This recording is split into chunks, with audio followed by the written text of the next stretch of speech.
ក្នុងជីវិតកុំរកប្រទះទិដ្ឋភាពបែបនេះណាមើលទៅទឹករលកចាំងរស្មីនិងព្រះអាទិត្យដោយពន្លឺពេជ្រគួរឲ្យកយគុណជក់ចិត្តចាប់អារម្មណ៍មានស្រីស្អាតងូតទឹក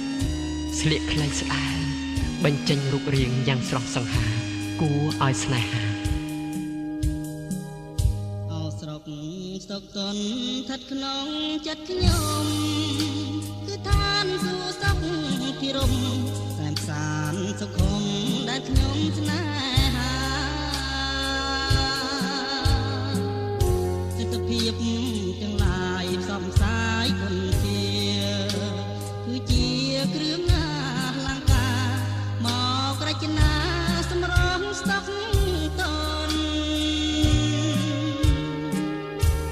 ស្រមៃហាក់ស្ថិតនាឋានកណោនារីភូផានបបោ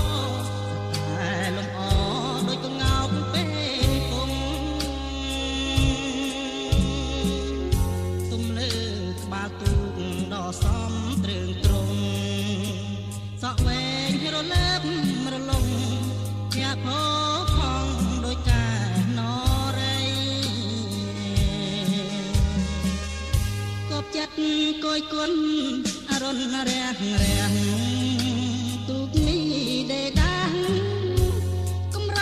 ប្រទះទិដ្ឋភាពមកប្រពៃ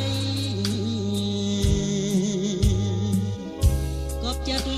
គយគុណសាយួនសម័យក្រឡក្រលេងចាំងរស្មីដូចពេជ្រច្នៃរាជនានារីស្លៀកពាំងឆ្លោះពណ៌គ្រប់យ៉ាងអង្គុយក្បែរចុងស្ពានម្ខាងសម្មុខសំអាងទឹកដ៏ថ្លាខ្លះស្លៀកពាក់ខ្លីអាវស្ដើងសង្ហាចលផាតមកប៉ះកាយាគប់នេត្រាបុប្ផាស្តុកតន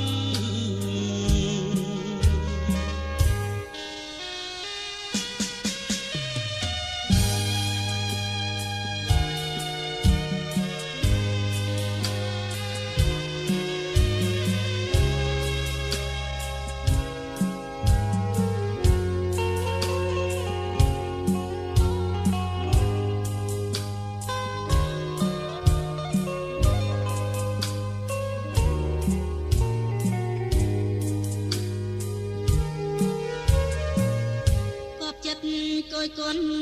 អរុណរះរាំងទូកនេះដេដាស់កំរ